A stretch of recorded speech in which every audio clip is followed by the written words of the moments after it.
কেন চোখে পানি এসেছে বাবার কথা বলতে? কিন্তু বাবাকে অনেক ভালোবাসি তো এই জন্য। কত ভালোবাসেন বাবাকে? নিজের থেকেও বেশি। শ্বশুর বাড়ি যাওয়ার পর বাবার কোন জিনিসটা সব থেকে বেশি মিস করেন? বাবার আম্মুরা মেয়েদের জীবনটা মূলত কেমন? যে বড় হলে পরের বাড়ি চলে যেতে হয়।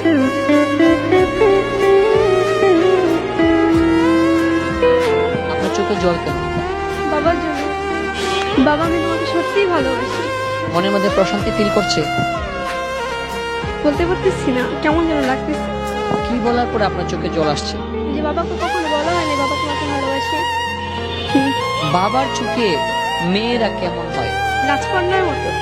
আসলে বাবার মতো কেউ আপনাকে ভালোবাসে? না, না, বাবার মতো কেউ ভালোবাসতে পারে না। না, স্বামীও পারে না। মা এবং বাবা আপনার এই জীবনে কোন মানুষটা সব থেকে বেশি অবদান রেখেছে মা এবং বাবার মধ্যে? বাবা। আসলে বাবা কেন বেশি ভালোবাসে? বাবা বলছে আম্মু কিছু করলেই বকা দেয়, আর বাবা কিছু করলে একটু সান্ত্বনা দেয়, বুঝায় যে আম্মু এটা করবো না, এটা করবো না। এই যে বাবা মা দেখলে এটা অনেক ভালো লাগে, পছন্দ হয়। জি। বাবাকে উদ্দেশ্য করে একটা না বলা কথা বলবেন যেটা বুকের ভিতরে রয়ে গেছে। যে বাবাকে কখনো বলা হয় না বাবা আমি তোমাকে ভালোবাসি। তাই